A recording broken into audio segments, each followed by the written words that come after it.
चलिए, आज एक बार फिर से परमेश्वर के जीवित कलाम के साथ सेवक आशीष कुमार की ओर से आप सभी को नमस्कार, स्वागत है मेरे प्रियो। संध्या काल की इस डेली की सामने उपस्थित होते हैं। उपस्थित होने का एकमात्र उद्देश्य बस केवल ये है मेरे प्रियो कि आप सभी सत्य को पहचाने कि बाइबल सत्य के विषय में क्या कहती है। और बहुत दिनों से हम वचनों को सुनते चले आ रहे हैं मेरे प्रियो, तो आप लोग के पास समय होगा, अवसर होगा खुल करके बातचीत करने का। अगर कोई विषय है तो आप लोग खुल करके रख सकते हैं। मेरी आवाज साफ है, स्पष्ट है, सुन पा रहे हैं सभी? जी भैया, क्लियर है क्लियर है। चलिए ठीक है। अब आप लोग के पास ये अवसर होगा, समय होगा, अगर कुछ विषयों को अगर आप रखना चाहते हैं तो आप रख सकते हैं। तो जी एक बात है, वो है कि कई बार थोड़ा सा कंट्रोवर्शियल भी हो जाता है वो कि अच्छा। बपतिस्मा हाँ। बपतिस्मा जो विषय है, हम्म। कई बार ये प्रश्न उठता है जब जनों को सुनते हैं विभिन्न पात्रों से कि हम्म। क्या जो हमने लिया है वो सही है या नहीं है, या अब गलत ठीक हो गया ठीक तो फिर कैसे ठीक किया जाए, या इस ठीक प्रकार ठीक से। ठीक। जी गलत हो गया तो गलती सुधार लेनी है बस। जी जी, वही कैसे सुधार हो सकती है उसमें, और क्या हो है एक्चुअल में भी है वो, और अ, कैसे लेना चाहिए, और फिर वो तो सब लोग आपका कब हुआ था? 2006 में भी, 13 अरे अप्रैल 2006? जी, कब हुआ था? 13 अप्रैल 2006। हम्म। मेरा भी 2006 में हुआ है। वही अंतर कहाँ है भैया, वही पता अंतर अंतर समझ लेते हैं। ठीक ठीक ठीक ठीक। अंतर महीने का है, आपका अप्रैल है, मेरा अक्टूबर है। अच्छा, आज कौन सा तारीख है आज? 7। 7 अक्टूबर। बस कल ही के दिन मेरा हुआ है, जो अभी आने वाला दिन है, 8 तारीख। जी जी, 8 तारीख है। तो कैसे हुआ था, मतलब जब आपने बपतिस्मा लिया तो आप खुल करके बताएं। मतलब आपको लगा बपतिस्मा लेना चाहिए, क्यों आपको लगा? या किसी ने कहा तो आपने लिया, या आपको उभार आया? समझ रहे हैं आप? तो आप बताएं। अ, जी भैया, ये तो प्रभु का मैं धन्यवाद देता हूँ कि बचपन से ही जब मैं होश संभाला तब मम्मी पापा जी। जीवन में आ गए थे। उन्होंने प्रभु को जान लिया था, और ठीक जो है। नॉमिनल जो क्रिश्चियन होने के बजाय मतलब उससे निकल कर वो प्रभु में वचन पे आधारित, वैसे तो वो थे उस समय जब मैं होश संभाला। तो फिर शुरू से शिक्षा तो बहुत अच्छी मिली, और जब हम्म। वचन सुनते थे कि सच बोलना, फॉर उदाहरण के तौर पे, और मैं झूठ बोलता हूँ, तो फिर मन कायल होता था कि नहीं, अब सच ही बोलना है, या उस प्रकार से बहुत जो प्रभु की जो शिक्षा की जो बातें थी। तो मैं इस बात से यही हम्म। बताना चाह रहा हूँ कि शिक्षा बहुत अच्छी मिली प्रभु की, जो जी खरी बातें जो कह सकते हैं। तो बहुत जी। बार मन होता था, लेकिन वही है, कम बोलना, थोड़ा सा शर्म करना, या खुल के सामने नहीं आना, लोग क्या सोचेंगे, वो धर्मी बन रहा है, या अपने आप में ही अपने आप को रोक लेने वाली बात होती थी। तो शुरू से ये तो था कि संसार और शरीर और आत्मा, ये सब अंतर, सब शुरू से वो शिक्षा तो मिल रही थी। हम्म। लेकिन वही है कि अब चलते जा रहा था समय, तो अपने आप चलता ही है, रोक नहीं सकते उसको। तो ऐसे ऐसे करके हम्म। शिक्षा पढ़ते पढ़ते काफी समय हो गया। फिर हम मैं बालको कोरबा में था। फिर उसके बाद मैं दिल्ली भी आ गया जॉब के लिए, काम करके। हम्म। मैं जब दिल्ली में था तो फिर ये जो वचन है यूहन्ना 3:3 में, कि हम्म। यदि तू नए सिरे से ना जन्मे तो स्वर्ग का राज नहीं देख सकता। जी। तो एक प्रकार से वो जो निर्णय जो थे, छोटे छोटे होते थे, कि ये कर लूंगा, और हम्म। ऐसा करना चाहिए, ऐसा नहीं करना चाहिए, वो नैतिक शिक्षा हम्म। के तौर पे वो जीवन वैसा चल रहा था। लेकिन एक दिन ऐसा फिर हुआ उस समय, कि नए सिरे से जन्म लेना मुझे जरूरी है। और जैसे वो हम्म। जल और आत्मा और सबकी वो एक निर्णय लेना कि अब मैं प्रभु को समर्पित होके मैं प्रभु के पीछे चल के मैं अपना जीवन जीऊंगा, इस प्रकार ठीक। से निर्णय लिया। और फिर कलीसिया में ही जब फिर बपतिस्मा फिर आयोजन हुआ, मतलब मैंने कहा मैं लेना चाहता हूँ, तो फिर तो वैसे उस रीति से बपतिस्मा लिया था फिर मैंने वो निर्णय में तो तब। जिन्होंने जिन्होंने आपको बैप्टाइज किया, आपने तो बोला जी। कि मुझे लेना है, बट जिन्होंने आपको बैप्टाइज किया फिर उन्होंने क्या कहा जब आपने कहा कि मुझे लेना है? तो उनका क्या उत्तर था? उन्होंने आपको दे दिया डायरेक्टली या उन्होंने फिर कुछ बोला? हाँ, उन्होंने तो कुछ नहीं बोला यार, हालांकि एक हम्म। क्लास जैसे होती है जो, वो शिक्षा तो जी। मुझे थी एक एक तरीके से। अब जिसमें हम्म। क्या है कि अब मैं पुराना मनुष्यत्व करके नए मनुष्यत्व हम्म। में प्रभु के पीछे चलने के लिए पूरा पूर्ण तौर पे समर्पित होके मैं जीवन जीऊंगा, जी। इस बात का हम्म। निर्णय एक जो था। और ये इसको यही कहा गया कि एक पब्लिकली आप इस बात की घोषणा करें कि अब आप प्रभु के पीछे चलने के लिए, तो इस जी। प्रकार से। तो आप अपने इस अनुभव को कैसे लेते हैं?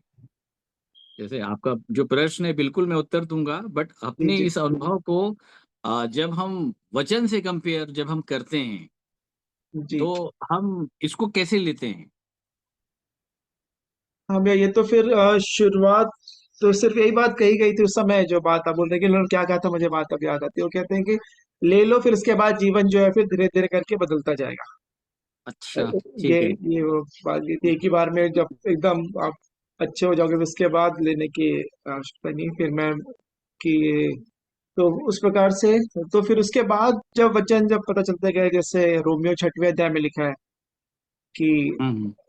बपतिस्मे में उन जैसे मूसा का बपतिस्मा वहां पे वर्णन किया गया कि उसके साथ गाड़े गए, है ना, उसके मृत्यु की समानता में होके गाड़े गए। और फिर जब उसको बताया गया कि पानी में जाने से उसका बताया गया हम्म। कि पानी में गए, तो उसको दर्शाता है कि आप गाड़े गए और जब निकले तो आप नए जीवन, नया मनुष्यत्व, तुम अब नई सृष्टि हो वाला। ठीक। तो फिर अब उसमें उसमें चलो।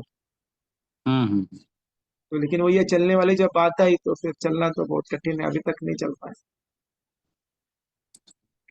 बस इन्हीं बातों को जो अभी आपने आखिरी में बोला ना, मतलब ठीक है ये तो सारी चीजें हुई, बट इसका जो सार अभी आपने बोला कि भैया ये तो हुआ लेकिन वर्तमान हम ऐसा देख, बस इन्हीं बातों को अमन भाई बस पकड़ के रखे रहना, इन्हीं बातों को।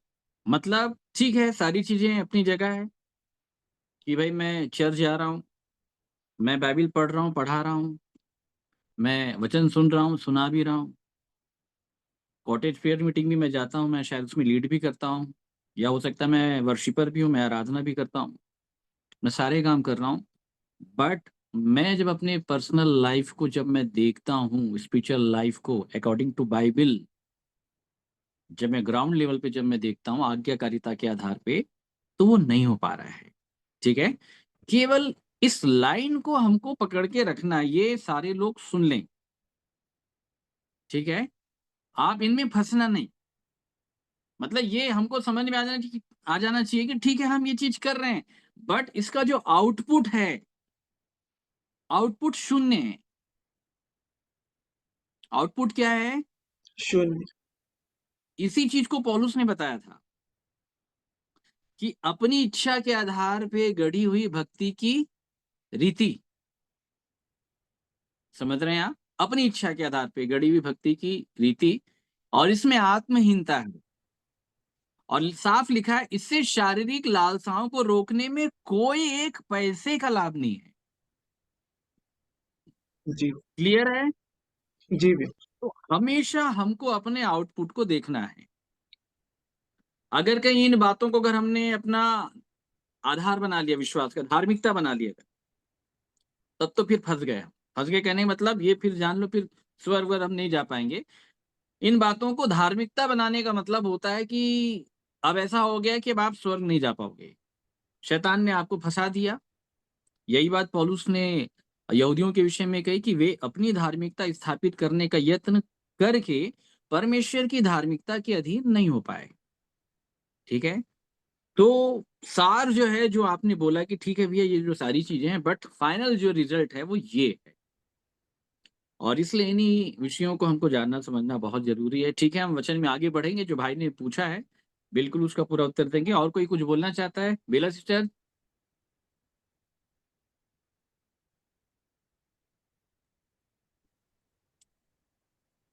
भैया मैं ना ये लूका 16 से जो चतुर भंडारी का है उसके विषय में थोड़ा सा जानना मांगूंगी। हम्म फिर उसने चेलों से भी कहा, किसी हम्म धनवान का एक भंडारी था, और हम्म लोगों ने उसके सामने उस पर यह दोष लगाया कि वह तेरी सारी संपत्ति उड़ा देता है।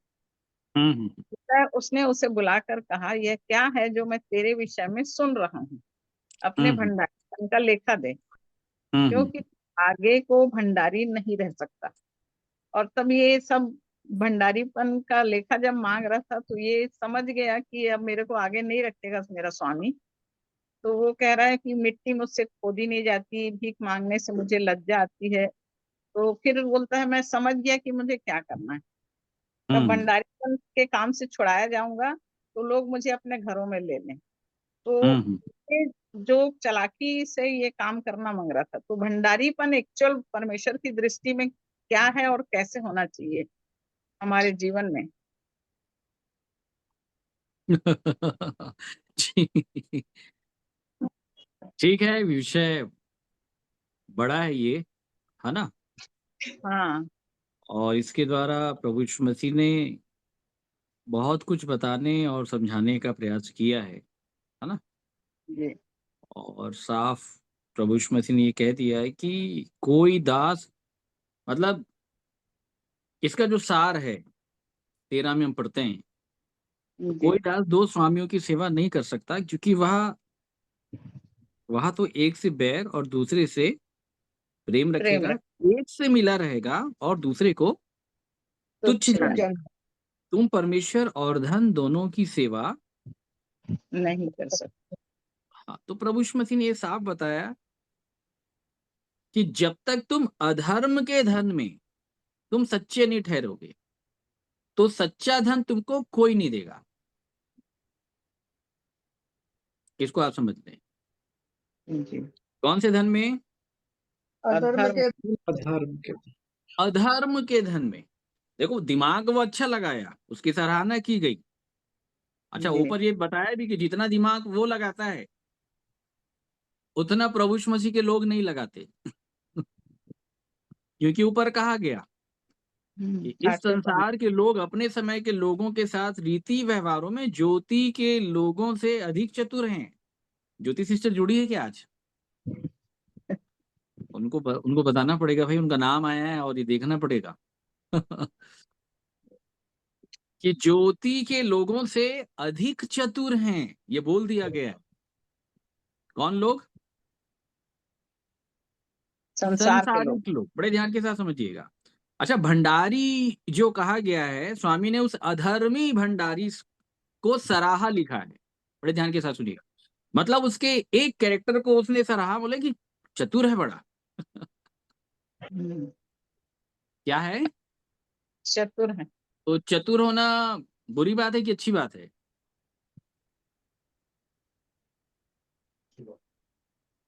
चतुराई में फंसा देता है नहीं, शैतान। मैं चतुर ये बोल समझे? रहा हूँ कि चतुर होना अच्छी बात है कि बुरी बात है? अच्छी बात है। अच्छी सांप बात के है कि बुरी समान। बात है? मैं देखिए, मैं फंसाऊंगा नहीं। आप लोग अपना ओ, ओपिनियन बुरी रख बात। सकते हैं। बात हाँ। बुरी बात। बुरी अच्छा, बात है, बुरी बात है। मैं दूसरी बार पूछ दिया इसलिए आप बोल रहे हैं कि बुरी बात है। मैं तीसरी बार पूछूंगा तब नहीं क्या नहीं, आप बोलेंगे आप? समझ में आ गई। ये आप समझ में आ गया भैया। बुरी नहीं बात नहीं है नहीं भैया। समझे। वचन चतुर बोला ना, होना बहुत अच्छी बात है, क्योंकि बाइबल में लिखा है। सांप की नाई चतुर। हाँ, कबूतर के समान भोले और सांप की नाई क्या बनो? चतुर। चतुर बन। की नाई चतुर और कबूतर के ठीक समान है ना, भोले। तो चतुर बिल्कुल बनना है। ठीक है। लेकिन इस चतुराई को का उपयोग जो है गलत तरीके से नहीं करना है। अब इसको अधर्मी भंडारी बोल दिया, इसने अपनी व्यवस्था कर ली कि भाई मेरा जॉब जाएगा, तो मैं क्या करता हूँ कि जितने लोग लग रहे हैं मेरे स्वामी का पैसा, जी। मान लेते हैं अमन भाई जो है वो 5,000 लग रहे हैं, तो ठीक है, मैं इनका भाई खाता उठा करके 3,000 कर देता हूँ। आई बात समझ में? तो उसने एक चतुराई दिखाई, ताकि जब ये पैसा जाता रहे, जब ये मेरा काम जाता रहे, तो जाने के बाद जब मैं यहां से निकाला जाऊंगा, मेरा एक व्यवस्था हो जाना चाहिए। बात आ रही समझ में? जी। और इसी को अधर्म का धन बताया गया है। किसका धन? अधर्म का धन। हाँ, अधर्म का धन मतलब समझते हैं आप लोग? आप में से कितने लोग के पास अधर्म का धन है? सही सही बताइएगा। बस खाली अमन भाई के पास है? जो बेलन संसार सिस्टर में आपके पास है कि नहीं अधर्म का धन? संसार में जो कमा रहे हैं वो है ना भैया। नहीं, वही पूछ रहे हैं आपसे कि कितने लोग के पास अधर्म का धन है, सभी के पास है। लेकिन वो हाथ कोई खड़ा नहीं कर रहा है। हम्म। देखिए, छापा पड़ेगा नहीं बताओगे तो। अपनी प्रॉपर्टी जो है ना एकदम ओपन करके रखो नहीं तो छापा पड़ जाएगा। आजकल वैसे ही बीजेपी वाले जो हैं वो ईडी को बुला करके सबके घर में छापेमारी करवा रहे हैं। अच्छा, जितने ये मिस्टर इंडिया के लोग हैं ना, ये अपने वीडियो को ऑन कर लें भाई साहब, तो ये ज्यादा अच्छा रहेगा। ठीक है, आमने सामने बात करेंगे हम लोग। कैसे बात करेंगे? क्योंकि चेहरा आपका भी देखना है, और आपकी भी प्रॉपर्टी कितनी है, अधर्म का धन कितना है कितना नहीं है, वो भी आपसे सुनना समझना पड़ेगा ना। चेहरा नहीं दिखाओगे तो कैसे बात समझ में आएगी? ईडी भेजेंगे नहीं तो आपके घर। तो बात आ रही समझ में? अधर्म का धन जो है, जो आपके पास वो जो 100, 50 और जो 500 के नोट हैं संसार के ऊपर, जिसके द्वारा हम लेन देन करते हैं, जो करेंसी है जिसको हम रुपया कहते हैं, समझ रहे हैं? जी। इसे बाइबिल अधर्म का धन बताती है, ये धर्म का धन नहीं है। बताइए समझ में? तो इस अधर्म के धन में आपको सच्चा ठहरना है। क्या ठहरना है? इस धन में सच्चा सच्चा ठहरना, अधर्म के सच्चा धन में। ठहर। तो जब सच्चा ठहर जाओगे तो फिर सच्चा वाला धन मिलेगा। बात आई समझ में? जी। अच्छा, अधर्म के धन को क्या बताया गया है? जो अपने जीवन में कार्य करता है। पराया धन। पराया 12 में धन। ये लिखा है, यदि तुम पराये धन में सच्चे ना ठहरे तो जो तुम्हारा है उसे तुम्हें कौन देगा? तो ये जो अधर्म का धन है ये पराया धन है। पराया धन मतलब बात समझ गए ना आप? ये परमेश्वरी धन नहीं है। बात आप लोग समझ रहे हैं? जी। जी। इसलिए इसको प्राप्त करने के लिए भागना बंद करो, नहीं तो कहानी खत्म है। आधी तो खत्म करवा ली हमने, आधा जो शेष जीवन बचा है ना इस धन के पीछे भागने के चक्कर में सब खत्म हो जाएगा। तो खैर, लेकिन मैं ये संदेश आज देना नहीं चाह रहा हूं, इसके मायने बड़े हैं। ठीक है, कि हम अधर्म के धन में सच्ची कैसे ठहरेंगे। तो अधर्म के धन में अगर सच्चा ठहरना है, उसार बताते रहो, टैक्स बिल्कुल पटाओ। यही बात प्रभु यीशु मसीह ने कही। जिसको कर चाहिए उसको कर दो, जिसको महसूल चाहिए उसको महसूल दो, जिसका जो है उसको वो दो, दो। और इस धन के प्रति संतोष करना। क्या करना? संतोष। संतोष करना। हाँ, इस धन के प्रति। तो इस धन के प्रति अगर संतोष रख लोगे ना तो जीवन मिल जाएगा फिर। और इस धन के प्रति अगर लोभी हो गए तो फिर वो परमेश्वर वाला धन कभी नहीं मिलेगा। इसलिए तो नहीं मिल पा रहा है। बता रही समझ में? तो इसलिए ये जो विषय है ये बहुत अलग है, परंतु आज भाई जो बोल रहे हैं, आज हम उन विषयों को समझने का प्रयास कर लेते हैं कि बाइबल के विषय में क्या कहती है। ठीक है,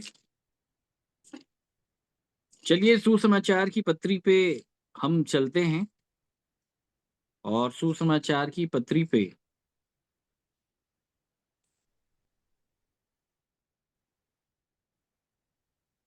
वहां से हम इस बात को समझने का प्रयास करेंगे मेरे प्रिय।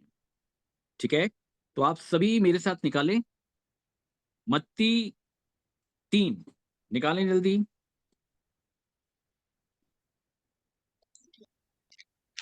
जी भी। मत्ती 3, 3 का 7, 7 से पढ़ें और बड़े ध्यान के साथ सुनिएगा मेरे प्रिय। जब उसने बहुत से फरीसियों और सदूकियों को बपतिस्मा के लिए अपने पास आते देखा तो उनसे कहा, हे सांप के बच्चों, तुम्हें किसने जता दिया कि आने वाले क्रोध से भागो। इसलिए मन फिराव के योग्य फल लाओ, और अपने अपने मन में यह ना सोचो कि हमारा पिता अब्राहम है, क्योंकि मैं तुमसे कहता हूं कि परमेश्वर इन पत्थरों से अब्राहम के लिए संतान उत्पन्न कर सकता है। अब कुल्हाड़ा पेड़ों की जड़ पर रखा हुआ है, इसलिए जो जो पेड़ अच्छा फल नहीं लाता वह काटा और आग में झोंका जाता है। मैं तो पानी से तुम्हें मन फिराव का बपतिस्मा देता हूँ, परंतु जो मेरे बाद आने वाला है वह मुझसे शक्तिशाली है। मैं उसकी जूती उठाने के योग्य नहीं। वह तुम्हें पवित्र आत्मा और आग से बपतिस्मा देगा। उसका सूप उसके हाथ में है, और वह अपना खलिहान अच्छी रीति से साफ करेगा, और अपने गेहूं को तो खत्ते में इकट्ठा करेगा, परंतु भूसी को उस आग में जलाएगा जो बुझने की नहीं। बस मेरे प्रियो,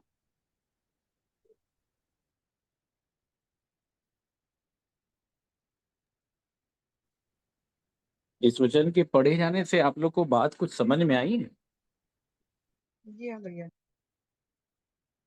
समझ में आई। जल्दी बताइए कि बपतिस्मे के बारे में बाइबल क्या बोलना चाह रही है।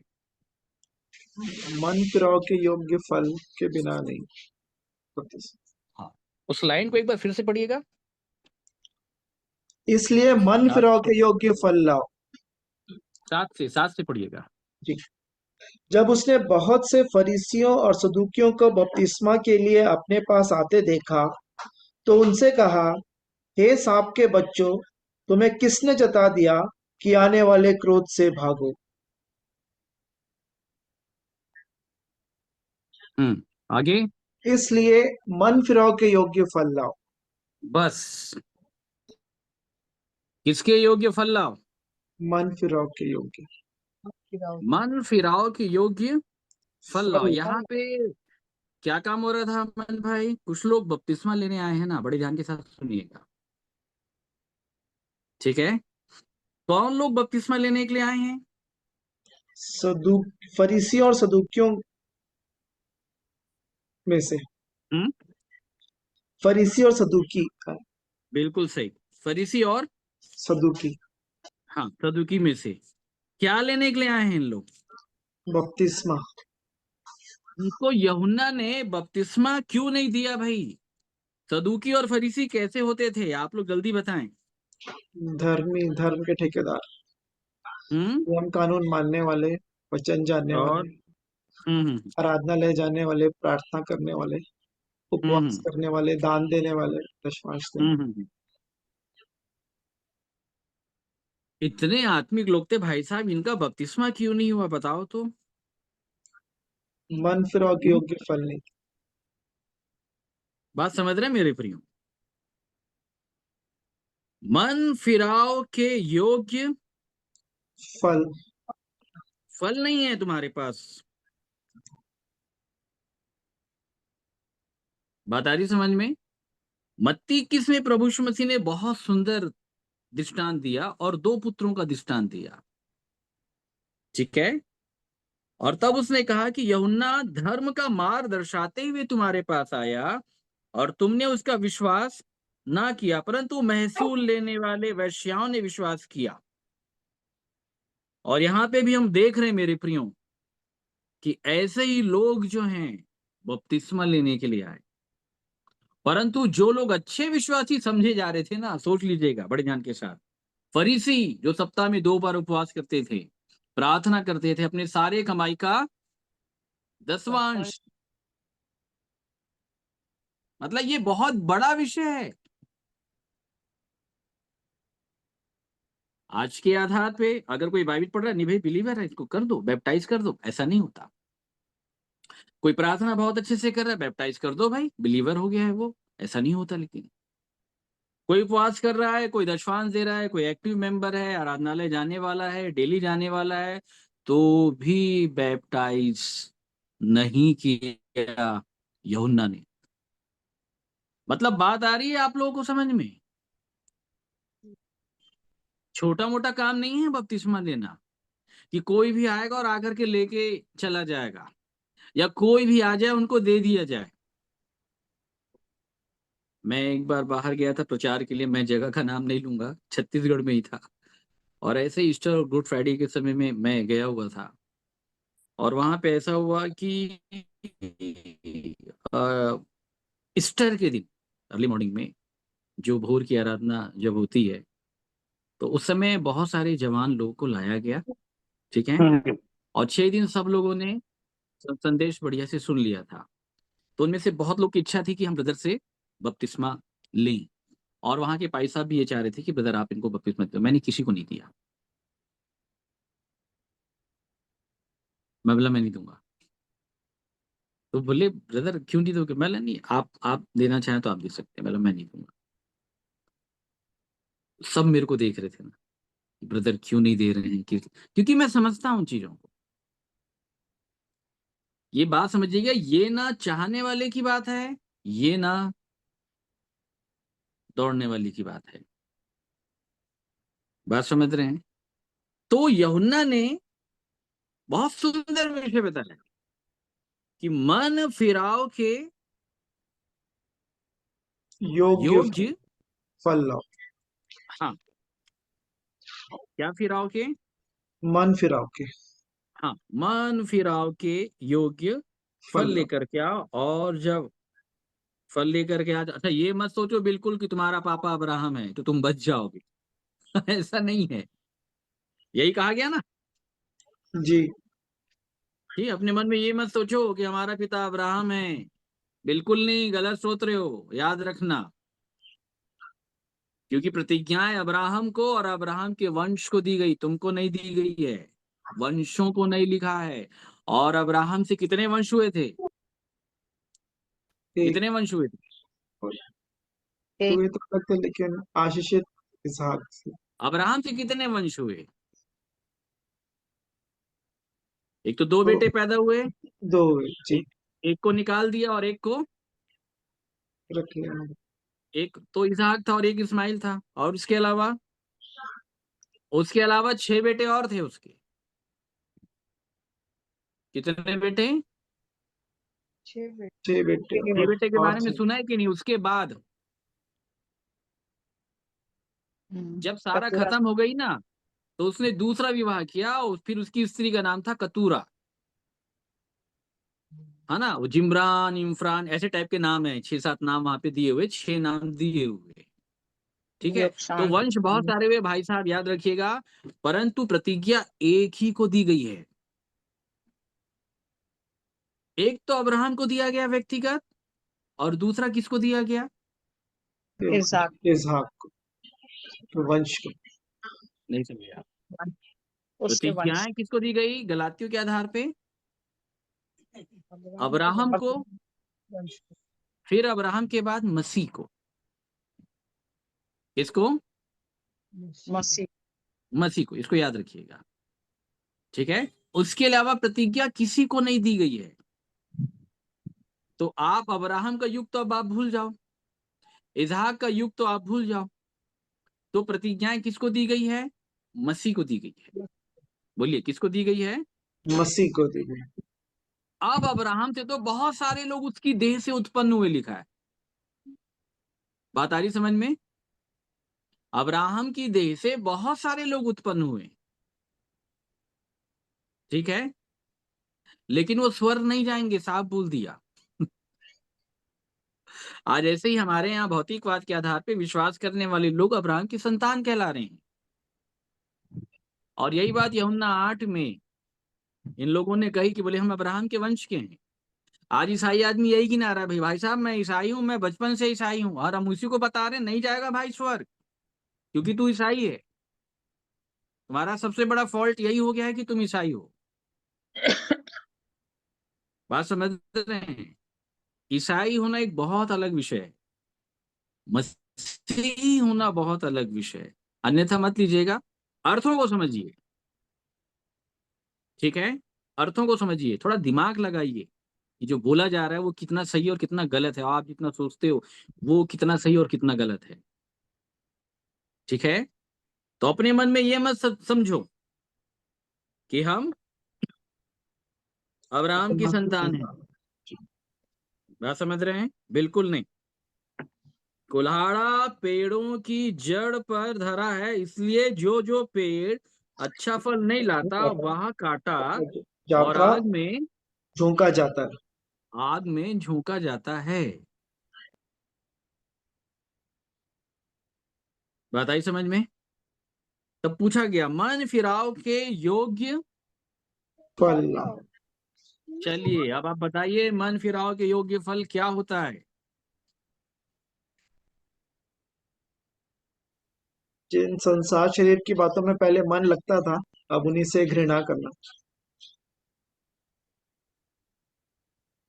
अब और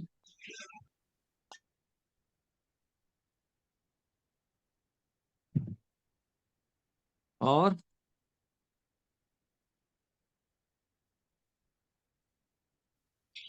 अंगीकार पापों का।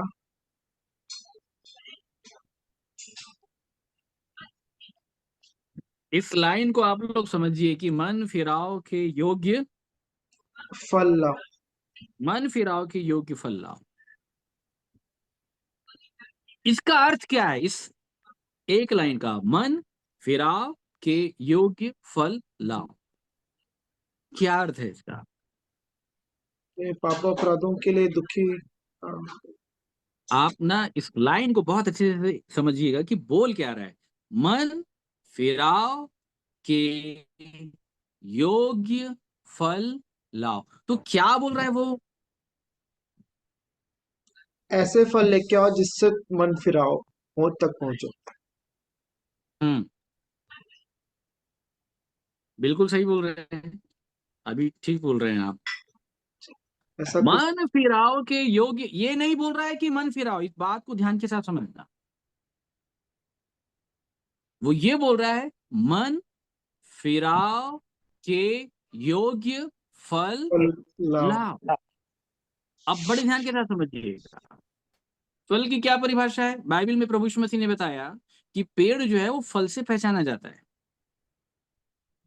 आई बात समझ में? तो वो ये जी बोलना चाह रहा है कि आप मन फिराने के लायक हुए कि नहीं हुए, वो पहले फल दिखा हुआ।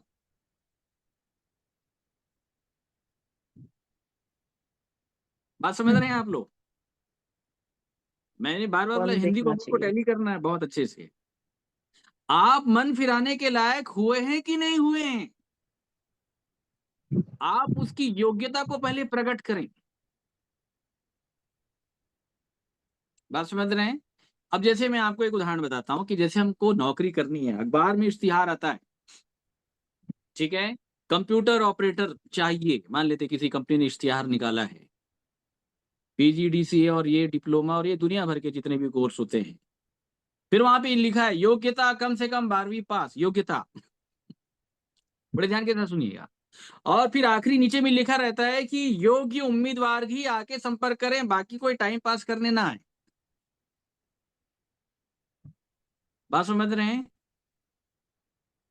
तो आपको पहले वहां पे जाकर के क्या दिखाना है? आपको क्या नौकरी मिल जाएगी जाने से?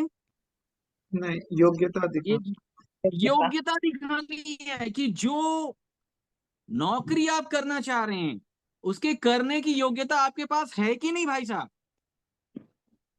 करेक्ट है? देखो कितना जी जी छुपा हुआ है। जी। इसलिए मैंने आपसे पूछा, जिसने दिया उसने क्या बोला आपको? क्या प्रभु यीशु मसीह बाकी को सारी अपना। बातें जो है वो घुमावदार है। बस बस वो यही बोलेंगे, प्रभु यीशु मसीह को तुमने अपना उद्धारकर्ता मान लिया, ये कर लिया, वो कर लिया। अच्छा, यूहन्ना किसको उद्धारकर्ता ग्रहण करवा रहा था, बताओ तो। हाँ, यूहन्ना किसको उद्धारकर्ता करके ग्रहण करवा रहा था? तो ये समझना है हमको, ठीक है? तो जब आप जाके अपने सारे सर्टिफिकेट दिखा देते हैं ना वहां पे, तब जो इंटरव्यू लेने वाला होता है उससे पहले जो असिस्टेंट बैठा होता है वो आपकी फाइल को देखता है, योग्य है, अब वो अंदर भेजेगा आपको। और कहीं दिख गया भैया 12वीं पास 11वीं पास, तो वहीं से आपकी फाइल फेंक देगा, भैया जाओ, आप योग्य नहीं हो, आपको ये नौकरी मिल ही नहीं सकती, आप इंटरव्यू ही नहीं दे पाओगे आप। आपका इंटरव्यू ही नहीं लिया जा सकता। बात आ रही समझ में? इंटरव्यू तक वही लोग पहुंचेंगे जिनका प्रोफाइल सही होगा। बड़े ध्यान के साथ सुन लो, संसार की एक नौकरी पाने के लिए भाई साहब इतना करना पड़ता है, तो वो तो स्वर्ग है। क्या सोच रहे हो आप?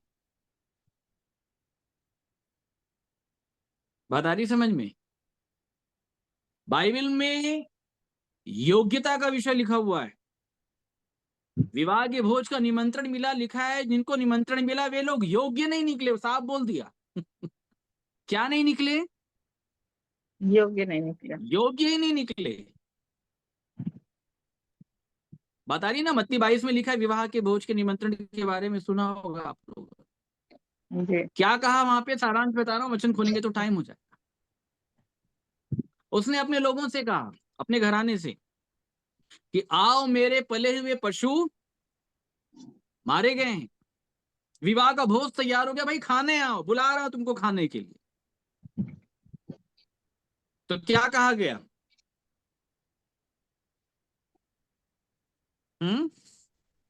तो ये अपने अपने कामों में व्यस्त हैं। क्या कहा गया था जब प्रभु यीशु मसीह ने ये बातें बताई? तो लोगों ने क्या कहा? लिखा है कि वो उपेक्षा करके चल दिए। लिखा है कोई अपने खेत को, कोई अपने व्यापार को। मतलब लोग संसार, खेत मतलब संसार में चले गए, व्यापार मतलब समझ गए ना, तुम जो कहते हो आज और कल हम किसी और नगर में जाएंगे, व्यापार मतलब ये भविष्य काल की चिंता में फंस गए लोग। भले चर्च जा रहे हैं भाई साहब, लेकिन याद रखिए कि विवाह के भोज में आप नहीं जा रहे हो। बता रही है समझ में आपको? लिखा है उपेक्षा करके चल दिए, कोई खेत को, कोई व्यापार को। अन्य जो बच रहे थे उनके दासों को पकड़कर अनादर किया। बोले कि फालतू संदेश देता है भाई साहब, ये मार खाने के लायक है। ठीक है। और दूसरे जगह जब आप पढ़ेंगे, समझ रहे हैं मेरे प्रियो, तो वहां पे लिखा हुआ है कि एक ने कहा कि मैंने 4 जोड़ी बैल जो है मोल लिए हैं। ठीक है, कितने मोल लिए हैं? 4 जोड़ी बैल हाँ, जी बैल मैं उनको, परखने के लिए जाते, हाँ, क्या करने के लिए जाता हूं? परखने के लिए। परखने। इसको भी बड़े ध्यान के साथ समझ लीजिएगा। ठीक है। दूसरे ने कहा मैंने, माफ कीजिएगा, 5 जोड़ी बैल मोल लिए हैं और उनको परखने जाता हूं, मैं तुझसे विनती करता हूं मुझे क्षमा कर दे। इसका मतलब समझ रहे हैं आप? 5 जोड़ी बैल मैंने मोल लिए हैं। हम्म। बैल मतलब समझते हैं ना आप लोग? अगर सेमिनरी बैल मतलब नहीं समझेंगे तो वाकई बैल होंगे फिर हम। बैल मतलब समझ रहे हैं? बैल, सेमिनरी आप बताए थे। बैल का मतलब अगले। होता है सेवक। तीमुथियुस की पत्री में, कुरिन्थियों की पत्री में पौलुस ने बताया कि चलते समय, गाँवते समय चलते हुए बैल का जो मुंह है नहीं बांधना। नहीं, तो पौलुस बोलता है कि क्या परमेश्वर बैलों की चिंता करता है कि हमारे लिए बोल रहा है? बोलता है हमारे लिए बोल रहा है भाई, क्योंकि हल चलाने के लिए बैल चाहिए। क्या चाहिए? बैल। बैल चाहिए। बैल। कम से कम 2 बैल चाहिए। कितने बैल चाहिए? 2। दो। 2 बैल। तो हम तो मान रहे हैं कि हम तो एक हैं, तो हम तो हमेशा एक एक बैल खोजते रहते हैं। जो मिल जाएगा उसको पकड़ लेंगे हम। आ जाओ भाई, फिर हल लेके चलेंगे। हल जो है फिर वो क्रूस है, याद रखिएगा। ठीक है। तो बैल का मतलब होता है सेवक। अब यहाँ पे परमेश्वर बोल रहा है कि आओ भाई, विवाह के भोज में आओ। तो एक जन बोल रहा है कि 5 जोड़ी बैल ना हम मोल लिए हैं, हम नहीं आ पाएंगे। इसका मतलब बात आई समझ में? ये है ट्रेनिंग सेंटर।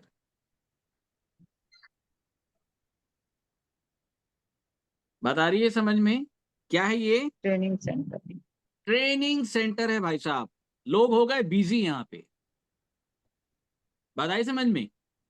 इनको खुद को प्रभु यीशु मसीह के पास नहीं आना है, ये अपनी दुकान चला रहे हैं, ट्रेनिंग सेंटर। अब एक बात बताइए, जो व्यक्ति खुद विवाह के भोज में नहीं पहुंच पा रहा है वो आपको कहां से भेजेगा? नहीं भेजेगा, बिल्कुल नहीं भेजेगा। तो फर्जी बैल यहां तैयार किए जा रहे हैं। बात आ रही समझ में? फर्जी बैल यहां पे तैयार किए जा रहे हैं। तो जब बुलाया गया तो निमंत्रित लोग योग्य नहीं ठहरे, लिखा हुआ है। क्या नहीं ठहरे? योग्य नहीं। योग्य नहीं। योग्य नहीं ठहरे, और आपको योग्य ठहरना है। और योग्य ठहरने के लिए आपको मन फिराव के योग्य क्या दिखाना है? फल। फल दिख। फल दिखाना है। ठीक है, तो कैसे दिखाओगे फल?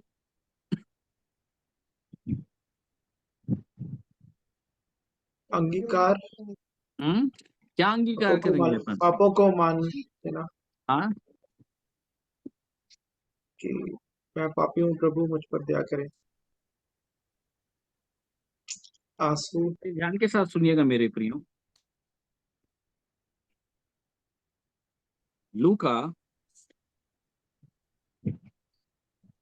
3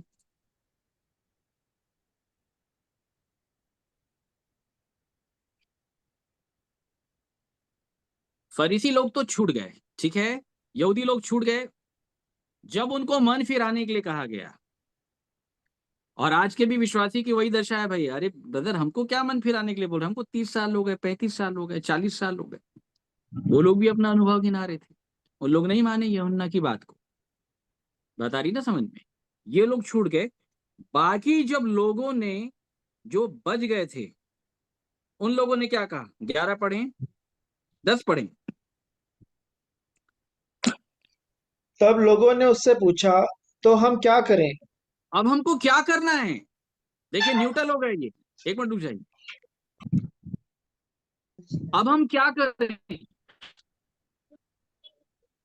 बता दी समझ में? न्यूट्रल हो गए ये। क्या हो गए? न्यूट्रल। और केवल यहां नहीं पूछे, जहां भी सुसमाचार सुनाए गए, प्रेरितों के काम 2 में भी, जिनके हृदय छिद गए थे, बड़े ध्यान के साथ सुनिएगा, छाती पीटने का भाव आना चाहिए, पश्चाताप के आंसू आने चाहिए। बड़े ध्यान के साथ सुनिएगा, बात समझ रहे हैं? अगर पश्चाताप के आंसू नहीं आए हैं, हृदय छिदा नहीं है, तो बपतिस्मा सही नहीं माना जाता है फिर। बात समझ रहे हैं आप? क्योंकि लिखा है सुनने वालों के हृदय क्या हो गए? छिद गए। छिद गए। और वे भी पतरस और श्रेष्ठ प्रेरितों से पूछने लग गए कि अब हम क्या करें। मतलब आई बात समझ में? मतलब उनको ये बात समझ में आ गई कि अभी तक की जितनी हमारी धार्मिकता थी वो खत्म। और जो लोग पूछ रहे थे वे कौन थे? वे तो यहूदी लोग थे भाई, जिनको पतरस ने संदेश दे के बताया कि तुमने जीवन के कर्ता को मार डाला, पिलातुस ने उसे छोड़ना चाहा, लेकिन तुम लोगों ने चिल्ला चिल्ला करके उसको क्रूस के ऊपर चढ़वा दिया। वे यहूदी छाती पीट रहे हैं। और अब जब वो बोल रहे हैं कि अब हम क्या करें, मतलब अब तक की सारी शिक्षा हो गई हमारी बेकार, अब हो गए हम न्यूट्रल। बात आई समझ में? अब मैं एक नई विचारधारा को ग्रहण करना चाहता हूं। जब मैं ये कहता हूं कि अब मैं क्या करूं, इट मीन्स कि अब तक जो मैं करता चला है वो सब बेकार, कूड़ा और कचरा था। करेक्ट है? जी। क्योंकि मुझे लगा था पहले कि यही करना है और यही मैं कर भी रहा था, लेकिन अब बात पता चली कि जो मैं कर रहा था उसी आधार पे मैं मसीह का मारने वाला ठहरा। यही काम पौलुस के साथ भी हुआ। जब उससे पूछा, हे प्रभु तू कौन है, ज्योति में से जब आवाज आई, हे शाऊल तू मुझे क्यों सताता है? पैने पर लात मारना तेरे लिए कठिन है, अच्छी बात नहीं है बेटा। तब उसने क्या कहा? हे प्रभु तू कौन है? वो जान लिया प्रभु तो है, बट कौन है? बोले मैं यीशु हूं जिसे तू सताता है। तब उसको बात समझ में आई कि अरे यीशु ही प्रभु है, मैं इसी का विरोध कर रहा था। और तब लिखा है वहां पे, हे प्रभु मैं क्या करूं? बात आई समझ में? मैं क्या करूं? पतरस के अंगीकार में भी यही दिखता है, प्रभु मेरे पास से चला जा, मैं पापी मनुष्य। मतलब क्या करूं प्रभु, समझ नहीं आ रहा है, आप मेरे पास मत आओ प्रभु। बात समझ रहे हैं? तो ये जब विश्वास होता है, विश्वास के साथ हृदय छिदना। क्या छिदना? हृदय। हृदय। हृदय जब छिदता है ना, तब पैदाइश मानी जाती है नया जन्म। अच्छा, इसको साइंस भी मानता है। बेला सिस्टर तो नर्स है, उनको और अच्छे से मालूम होगा। बच्चा पैदा होता है तो रोना चाहिए कि नहीं चाहिए, बताओ तो। रोना जरूरी। जरूरी है। रोना चाहिए, रोना चाहिए, नहीं रोता तो याद मार के रखिएगा, रुलाते हैं। क्योंकि रोना जो है वो पैदाइश को दिखाता है। किसको दिखाता है? पैदाइश को। मैंने पिछली बार बताया कि मालूम है आपको कि बच्चा, अपन दोनों तरफ से अपन समझ लेते हैं, ठीक है। बच्चा रोता क्यों है पैदा होने के बाद? क्या कारण है कि बच्चा रोता है भाई पैदा होने के बाद? उसको कोई रोने थोड़ी बोला है, रोने नहीं बोला है। अच्छा, बच्चा अगर नहीं नहीं रोया ना, तो नर्स लोग मार मार के रुलाते हैं, इसको रुलाओ भाई। तलवे में मारते हैं सर। बात आ रही समझ में? लेकिन एक्चुअल जो नेचुरल प्रोसेस है, बच्चा अगर पैदा हुआ तो रोना चाहिए ही, भले कम रोए लेकिन रोना चाहिए। अच्छा, ज्यादा रोया तो अच्छी बात है, हेल्दी है, ज्यादा रोया तो लंग्स अच्छी हेल्दी है। बात है, कम रोया तो भी कोई दिक्कत की बात नहीं। रोना बिल्कुल पैदाइश होनी चाहिए। अच्छा, संसार में भी जब एक बच्चा पैदा होता है तो क्यों रोता है भाई? क्या कारण है कि वो रोता है? बहुत सारी कानों में आवाज आती है उसके। मैंने पिछली बार बताया कि जब बच्चा जब बाहर आता है, बड़े ध्यान के साथ सुनिएगा, सबसे पहले ज्ञानेंद्रियों में अगर कुछ भी अगर एक्टिव होता है माता के गर्भ से बाहर निकलने के बाद, तो वो है कान। क्या है? कान। सब बोलिए, जैसा इधर देखिएगा, क्या है? कान। कान। कान है। अच्छा, पिछले दिनों क्या हुआ मैं आपको बताना चाहता हूँ। हमारे दिल्ली वाले भाई आए हुए थे, विभू हमारे घर में रुके हुए थे, तो उनको पीछे थोड़ा सा बैक पेन था, ठीक है, बैक पेन था पीछे। और तब फिर उसके बाद हम लोग गए, सर्वाइकल का उनको प्रॉब्लम था, हड्डियों में प्रॉब्लम। तो एक डॉक्टर के पास में उनको लेके गया, पीछे यहीं पे आयुर्वेदिक वाले हैं, बहुत अच्छे डॉक्टर हैं। तो उन्होंने देखा, चेकअप किया, चेकअप करने के बाद में वो निकाले और पॉइंट को दबाए हाथ में। बोले पेन हो रहा है? बोले हाँ बहुत पेन हो रहा है। तो बोले आपको सर्वाइकल है, बस पॉइंट दबा करके बता दिया। और मेरे को दबाए, बोले देखना इनको नहीं होगा। मेरे को दबाया तो मेरे को नहीं हुआ। बोले इनको सर्वाइकल नहीं है, जिनको सर्वाइकल होता है ये पॉइंट है यहाँ पे, उनको पेन होगा, दबाया जाता है जब पॉइंट पे। तो उसके बाद बहुत सारे पॉइंट के बारे में वो बताए, और उसके बाद मेरे को उस दिन एक नई चीज मालूम चली, बहुत अच्छा लगा मुझे। तो फिर मेरे को दिखाया कि बोलिए इतने सारे पॉइंट्स हैं कान में, बहुत सारे पॉइंट्स उन्होंने बताए, उसका एक मैप बना हुआ था बहुत सारे पॉइंट्स का। और बोलिए ये सब आपके बॉडी से जुड़े हुए हैं। फिर वो एक बहुत अच्छी बात मेरे को बोले, वो क्या बोले मानो, परमेश्वर मेरे को बताया। बोले एक्चुअली ये जो कान है ना, ये हमारी पूरी बॉडी है। क्या है? कान जो है कान। वो पूरी हमारी बॉडी पूरी है, बॉडी है। पूरी बॉडी है। और वो सही बोले, गलत नहीं हाँ। बोले, क्यों? अकॉर्डिंग टू बाइबल मैं जानता हूं इस बात को। तब उन्होंने मेरे को बोला कि देखो कान के शेप को आप देख लो अच्छे से। तो कान का शेप कैसा है मालूम है? जब एक बच्चा माता की गर्भ में जब रहता है ना, तो उसका कैसा शेप बना रहता है? वो कान का शेप है। बात आ रही है समझ में? और बाइबल इस बात को बताती है, विश्वास सुनने से और सुनना मसीह के वचन से। मतलब कान अगर ठीक रहेगा तो पूरी बॉडी का ग्रोथ होगा भाई साहब। इसलिए बार बार बोलता हूं कि इधर उधर सुनना बंद कर देना, नहीं तो ये आशीष भाई का भी जो सुन रहे हो ना आप, इससे कोई लाभ नहीं होगा। बात आ रही समझ में? तो कान को पूरी बॉडी बताइए। तो जब एक बच्चा पैदा होता है, सबसे पहले कान एक्टिव होता है। कान के द्वारा ही पूरा शरीर, पूरी ज्ञानेंद्रियां उसकी एक्टिव होगी। इसलिए प्रभु यीशु मसीह ने जब भी शिक्षा दी, तो पहला जो मालूम है कि शिक्षा कैसे देते थे प्रभु यीशु मसीह? कैसे देते थे? तुम जब भी सुन कुछ चुके हो, कहना होता था दृष्टांत। तो क्या बोलते थे? क्या बोलते थे? तुम सुन चुके हो, लेकिन मैं तुम्हें एक नई बात कहता कैसे बोलते थे मालूम है? बार बार लिखा है, पहले पास बुलाते थे, लिखा है। क्या करते थे? हूं। पास बुलाते थे। पास बुलाते थे और फिर बोलते थे तुम सब मेरी सुनो। जो पास नहीं आया भाई साहब वो सुन भी नहीं पाएगा, ये समझ लो आप। सुनने के लिए पास आना पड़ता है। अभी मोबाइल थोड़ा सा दूर कर दो ना आप, तो हम दूर हो गए आपके लिए, आपको बात सुनाई नहीं आएगी फिर। बात आई समझ में? तो साइंस भी इस बात को बता, इससे ही पैदा होता है तो कान उसका एक्टिव होता है, कान जैसे ही बाहर आता है सुनना चालू करता है। क्योंकि सुनने का अनुभव पहली बार है तो वो डरता है। बोलिए क्या होता है? डरता है। है। वो शरीरवाद के आधार पे डरता है, इसलिए छोटा सा बच्चा रोता है। ठीक है। और जैसे ही सुनता है तो सुनने के बाद वो आंखें भी खुलती है, सुनने के कारण ये आंखें एक्टिव होती है। किसके कारण? सुनने के कारण याद रखिएगा। आई बात समझ में? इसलिए जब भी कोई आपको उठाने के लिए आता है तो नॉक करता है तो आवाज आती है कान में, तो कान ही आपकी आंख को खोलता है, फिर वहां से सारे शरीर एक्टिव होते हैं। विज्ञान भी इस बात को बताता है। ठीक है। अब रही बात नए जन्म की, ठीक है, तो नए जन्म का मतलब ही होता है कान का एक्टिव हो जाना। बोलिए सब इधर, किसका एक्टिव हो जाना? कान का। कान हो जाना। सुन ले बड़े ध्यान के साथ।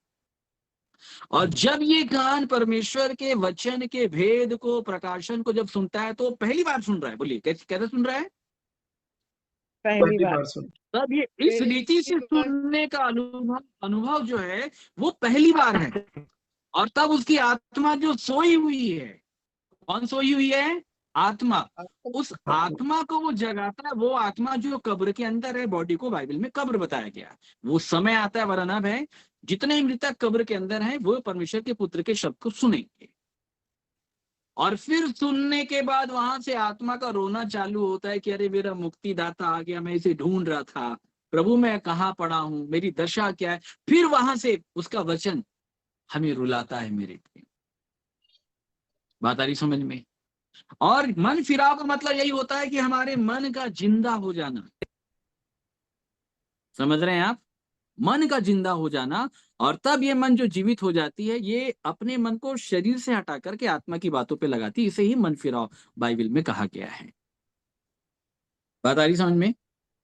तो मन फिराव के योग्य फल ये है, बड़े ध्यान के साथ सुनिएगा, कि जब विश्वास का वचन, सच्चा सुसमाचार जब पहुंचता है तो सुनने के साथ साथ हृदय छिदना चाहिए, मन पश्चातापी होना चाहिए।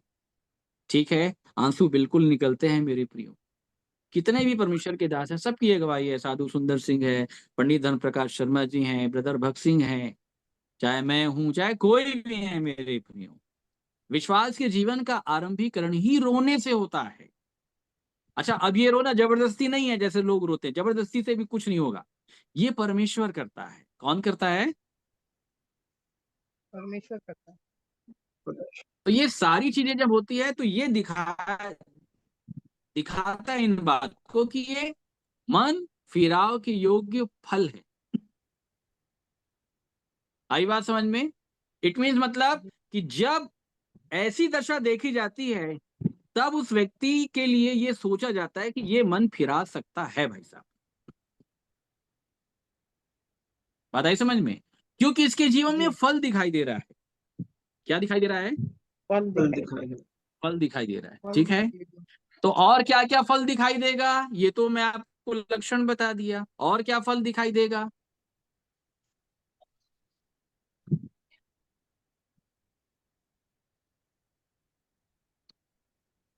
चलिए लूका 5:31 बड़े ध्यान के साथ सुनिए। 31वां वचन। हम्म। यीशु ने उनको उत्तर दिया, वैद्य भले चंगों के लिए नहीं परंतु बीमारों के लिए आवश्यक है। मैं धर्मियों को नहीं परंतु पापियों को मन फिराने के लिए बुलाने आया हूँ। मैं किसको बुलाने आया हूं भाई साहब? पापियों को पापी। मन फिराने के लिए बुलाने मैं धर्मियों को नहीं, मैं पापियों को मन फिराने के लिए। बुलाने आया। मैं थोड़ा सा वीडियो रुक जा रहा है बीच में थोड़ा आपका। अच्छा एक मिनट रुकिएगा ना, मैं अपना नेटवर्क चेंज कर लेता हूँ।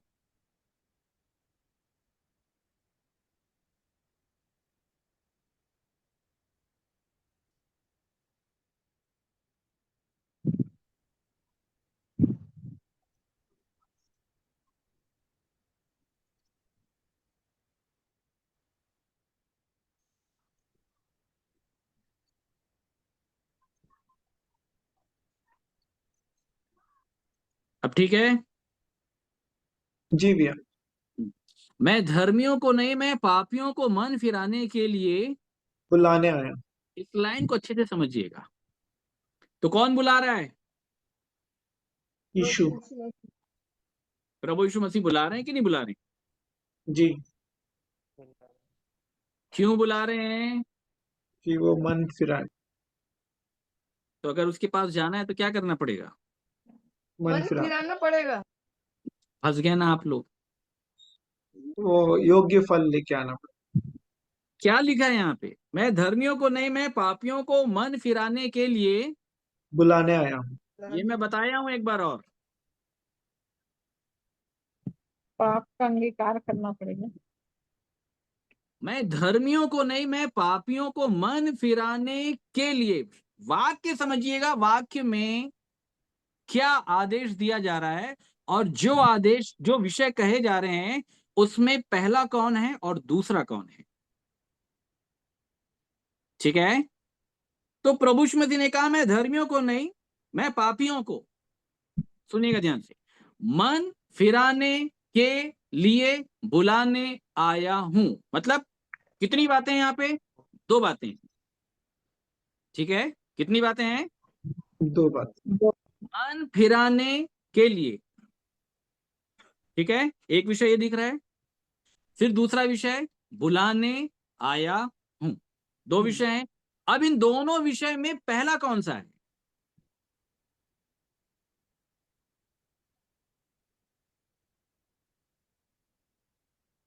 थोड़ा सा दिमाग लगाइए। मन फिराना पहला विषय है कि बुलाना पहला विषय है? बुलाना पहला बुलाना विषय। पहला। बुलाना पहला विषय। लेकिन अभी आप लोगों ने क्या कहा? हाँ, मन जाना है तो मन फिराना पड़ेगा। एकदम उल्टा हो गया। बिल्कुल नहीं, ऐसा नहीं। पहला है बुलाहट।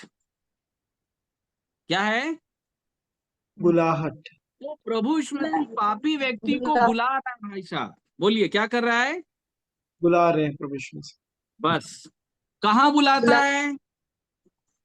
पहाड़ पे। बात आई समझ में? मरकुस 3:13, वो पुराना संदेश होगा, खोलना नहीं है अपन को। फिर वह पहाड़ पर चढ़ गया, जिन्हें वह चाहता था उनको अपने पास बुलाया। बड़े ध्यान के साथ समझिएगा।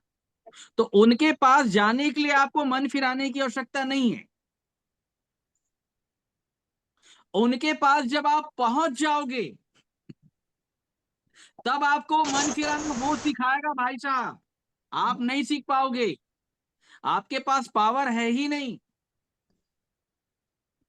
ये समझ लो पहले। बाइबल में परमेश्वर का सबसे बड़ा पावर यही है कि मैं यहोवा मन की खोजता हूं, मन की जांचता हूं। मन का भेद मुझ यहोवा को छोड़ और कौन समझेगा? बात आ रही समझ में? आप मन नहीं फिरा पाओगे। इतनी प्रकार की गड़बड़ी है आपके अंदर। लेकिन अगर आपको फिराना है ना, तो आप ऊपर बस चले जाओ। मैं बुला रहा हूं बस। भाई आई बात समझ में? और जब वो आपको पहाड़ के ऊपर बुला रहा है, कहां खड़ा है? पहाड़ के ऊपर खड़ा है। बोलिए, कहां खड़ा है?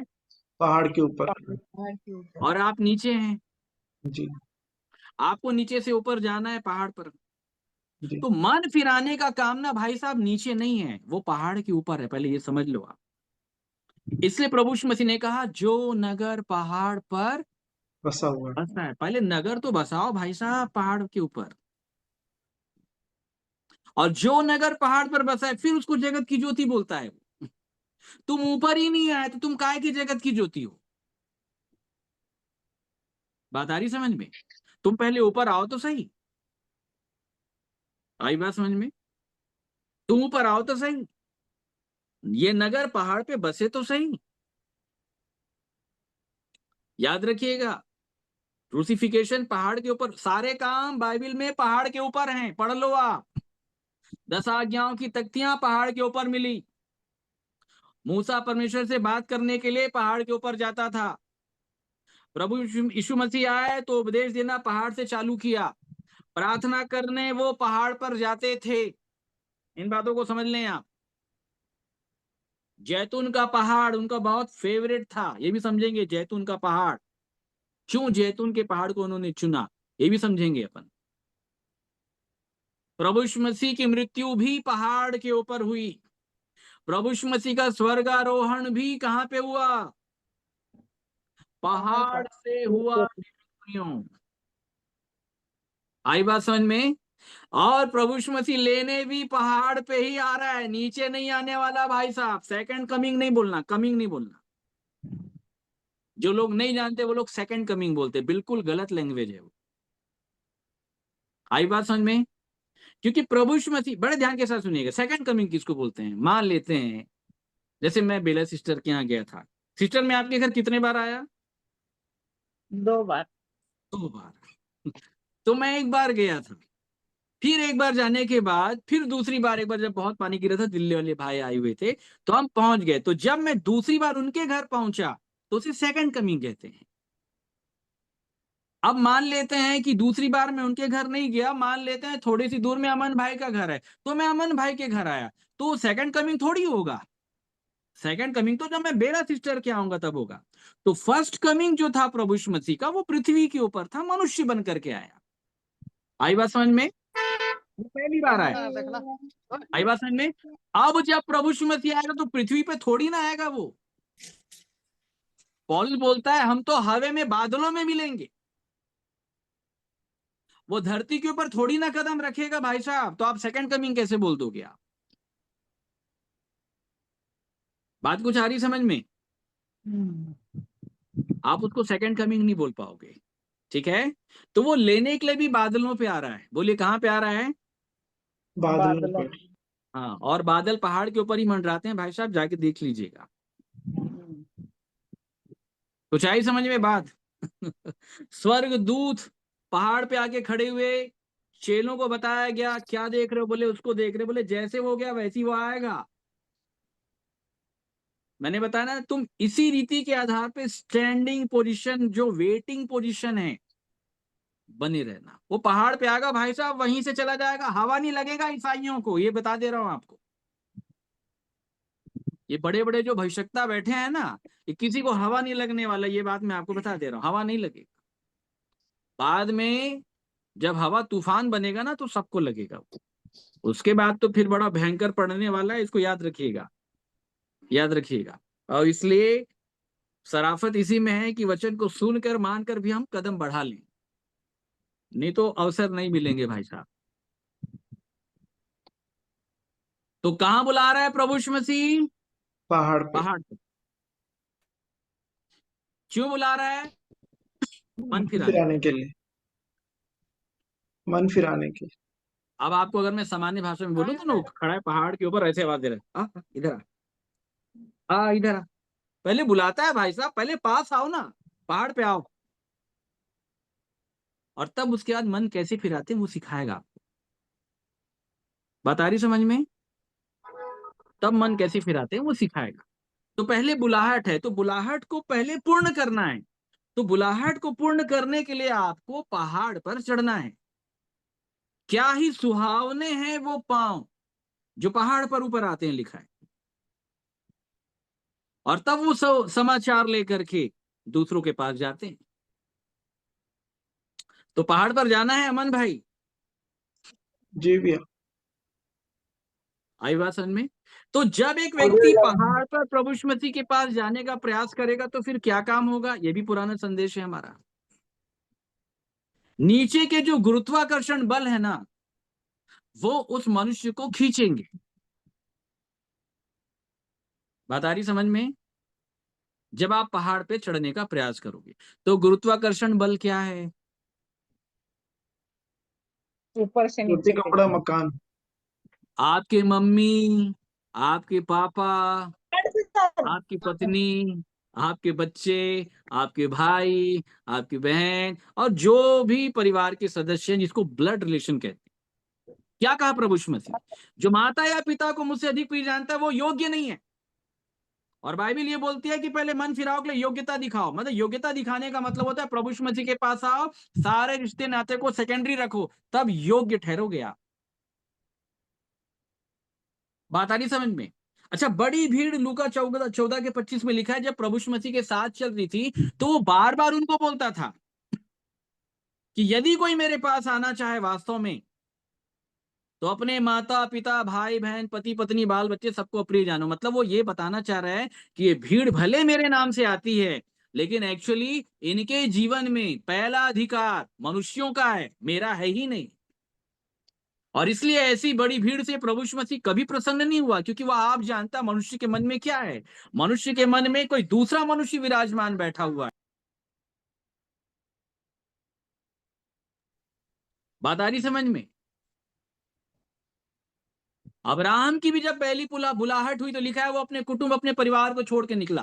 ये मन फिराव के योग्य फल।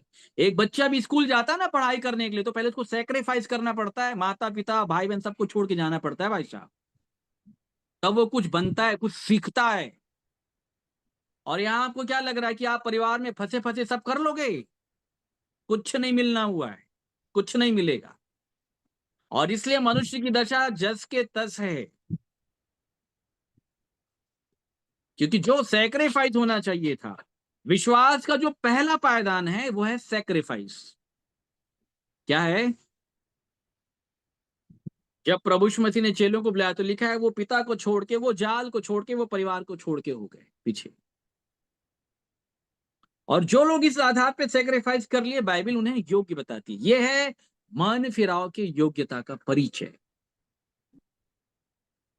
बात समझ रहे हैं मेरे प्रिय? यह है योग्यता का फल। इसके साथ साथ हृदय छिदना, पश्चाताप के आंसू, रोना। बात समझ रहे हैं मेरे प्रिय? उसने जवान से कहा मेरे पीछे हो ले। पहले वाले ने क्या कहा? मुझे जाने दे, पहले पिता को गाड़ दूं, जिम्मेदारी गिनाए। सुनते जाइए। दूसरे वाले से कहा तो उसने क्या कहा? पहले मुझे जाने दे, विदा लेके आ रहा हूं, बस यहीं रुके रहेंगे। तो भी रिजेक्ट हो गया। किससे विदा लेने के लिए जा रहा था? अपने माता पिता परिवार से। बात आ रही समझ में? प्रभु यीशु मसीह ने साफ कहा कि जो कोई अपना हाथ हल के ऊपर रख के पीछे देखता है वो मेरे योग्य है ही नहीं। योग्यता क्या है? सैक्रिफाइस। मेरे प्रियो, पहाड़ी उपदेश आपके लिए अभी तक लागू नहीं हुआ। पहले तो सैक्रिफाइस है। पहले क्या है? सेक्रीफाइस। पहले तो सैक्रिफाइस है, आज्ञाकारिता थोड़ी है पहले कि तुम नम्र बनो, तुम दीन बनो, तुम ये करो, तुम वो करो। वो 10 आज्ञाओं की तख्तियां, फिर ये 2 आज्ञा, ये थोड़ी है पहले आपके लिए। बाइबल अच्छे से पढ़े, पहले तो सैक्रिफाइस है। अरे एक ओर से आपके काम को जब छुड़वाएगा तब तो दूसरे में काम लगाएगा। अरे उधरी कदर करते रहोगे तो दूसरा कहां से दिलाएगा? बात आ रही समझ में? तो पहले तो सैक्रिफाइस है। और सैक्रिफाइस में यही होता है कि परमेश्वर को पहला स्थान जाना चाहिए। देंगे परमेश्वर को पहला स्थान, क्योंकि मन फिराव में यही होता है। और इसलिए जब 30 वर्ष का हो गया ना, तो प्रभु यीशु मसीह बिना पूछे मरियम को बिना बताए निकल गया। पूछने की जरूरत नहीं है, मम्मा जाना है कि नहीं जाना है, सोच लो आप। ये सब संसारिक बातें हैं, पूछने की जरूरत थोड़ी है भाई। कि परमेश्वर बुला रहा है और आप बोलोगे कि मैं पूछ करके आता हूं, सब बेकार की बात है। अगर परमेश्वर की आवाज को सुन रहे हो तो क्या मनुष्य से पूछोगे जाना है कि नहीं जाना है? अगर परमेश्वर की आवाज को सुन रहे हो तो तुरंत आ जाओ। और किस बात के लिए तुमको अगुवाई चाहिए? परमेश्वर जब स्वयं बात कर रहा है, आ जाओ ना। और किस बात की अगुवाई चाहिए? तो बोले नहीं, हम पहले जाएंगे, हम पहले पूछेंगे मत। होगा रिजेक्ट। बात आ रही समझ में मेरी प्रिय? क्यों नहीं पूछना है उसके भी लॉजिक को समझिए। तू किससे पूछने जा रहा है भाई? तेरे को आवाज कौन दे रहा है? दोनों में अंतर क्या है पहले समझ ले। जो तेरे को आवाज दे रहा तेरा माई बाप है। अमन को किसने बनाया? परमेश्वर।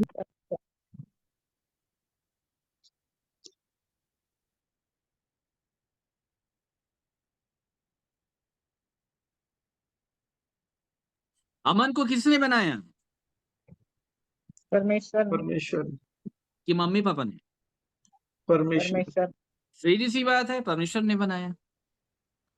अमन के अंदर जो जीवन का श्वास चल रहा है वो कौन दे रहा है? परमेश्वर। अमन अगर आज देख रहा है, सुन रहा है, समझ रहा है, काम करने की ताकत है, बल है, इच्छा है, शक्ति है, तो ये कौन दे रहा है?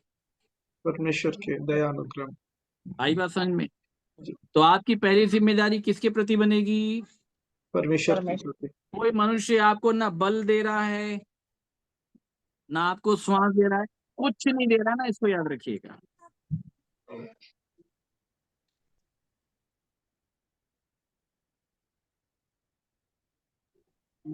तो बात आ रही समझ में? अच्छा, पूछने किससे जा रहे हो? नाशवान मनुष्य से। कोई दर्जा है हमारा जीवन में परमेश्वर के लिए? बेइज्जती नहीं है परमेश्वर की ये। अरे परमेश्वर का पुत्र खड़ा और बोल रहा है, मेरे किसी से नहीं पूछना है, मेरा माई बाप है भाई, वो मेरा बनाने वाला है, मेरा रचयिता है, सृष्टि करता है, मेरे माँ बाप का भी बनाने वाला वही है। और मैं एक अविनाशी परमेश्वर के लिए मैं नाशवान मनुष्य से पूछने के लिए जाऊंगा? ये अविनाशी परमेश्वर की तौहीन नहीं है। आई बात समझ में? इसलिए प्रभु यीशु मसीह ने कह दिया, बोले अरे ये तो मेरे योग्य है ही नहीं भाई, इसके जीवन में तो पहले मनुष्य है। आई बात समझ में? कौन है पहले? मनुष्य है। परमेश्वर। परमेश्वर होना चाहिए, लेकिन है कौन? मनुष्य। मनुष्य अब है। ये आप भी देख लो कि आपके जीवन में कौन कौन प्रभुता कर रहे हैं। हमारे जीवन में कोई नहीं करता। माता है, पिता है, भाई है, बहन है, पति है, पत्नी है, बाल बच्चे, क्या इनको पहले रखते हैं? नहीं रखते। क्या इनकी इच्छा के आधार पे चलते हुए बाइबल की आज्ञा को नहीं मानते हैं? या बाइबल की आज्ञा को मानने के लिए आप सबकी बात को काट देते हैं? ये देखना है आपको अपने आप। ये तो हो गया।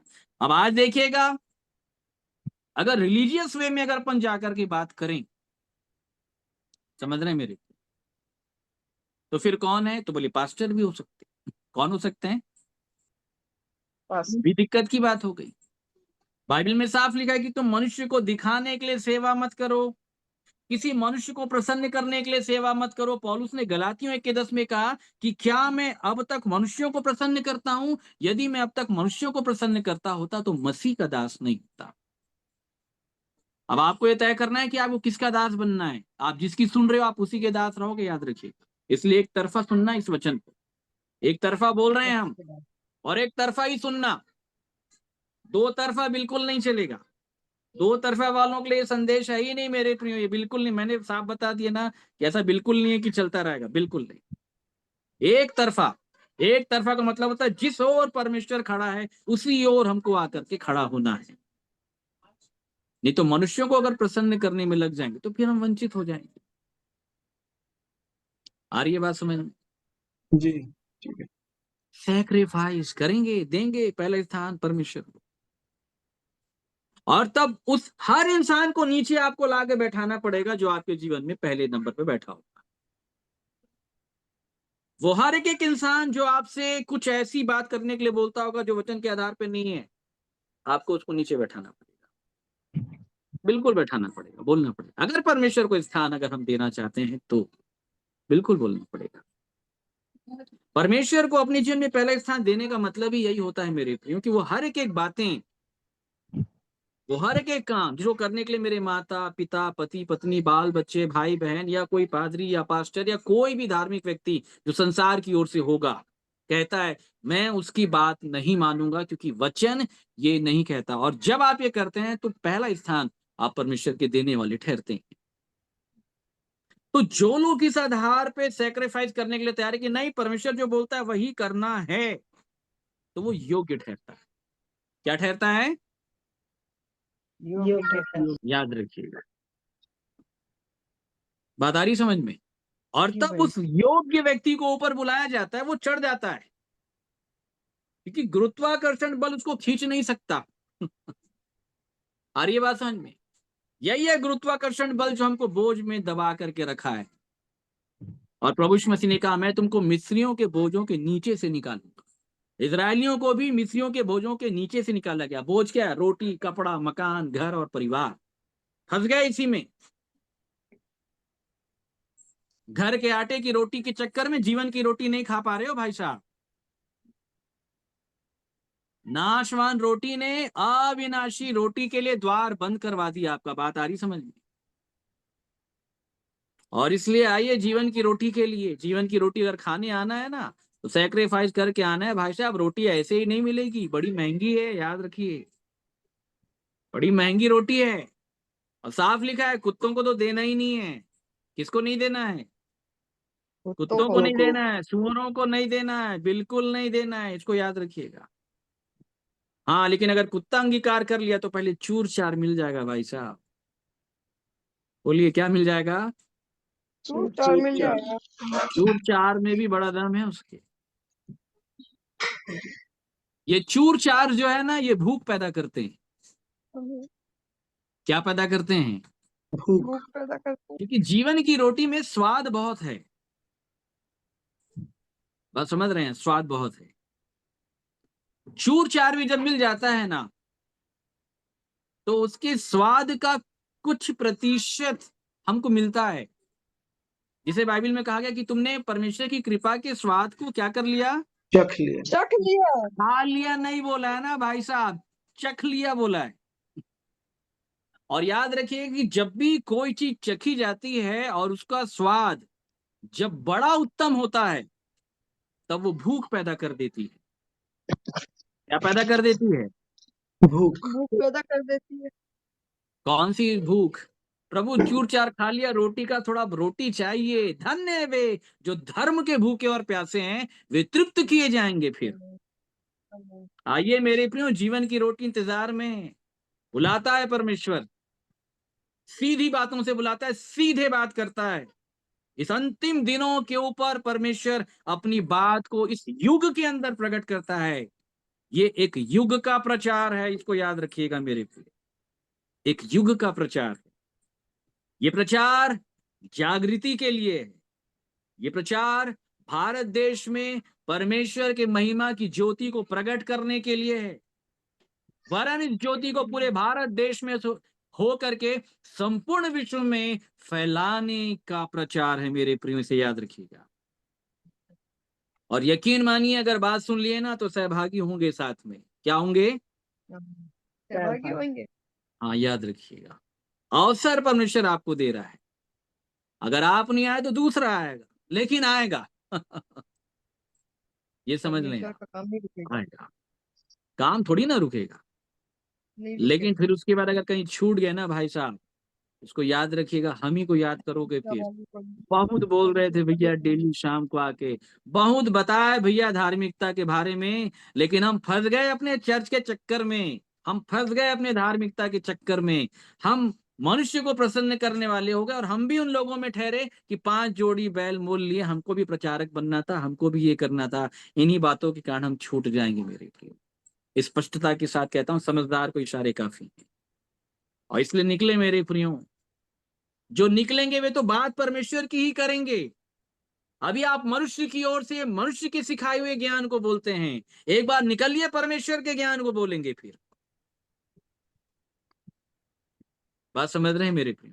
और तब सुनने वाले लोग जो है ना, वो भौचक्के हो जाते हैं। हर कोई सुनना चाहता है, फिर हर कोई आना चाहता है मेरे प्रिय। मैं ये बातें इसलिए कहता हूं मेरे प्रियो कि आपको उद्धार मिले। मैं आपको डराता नहीं, ये तो परमेश्वर का वचन कहता है मेरे प्रिय। यही है मन फिराव के योग्य फल। और तब यहां से एक विश्वासी जो है, मन फिराना फिर आरंभ होता है, उसका आरंभ होता है।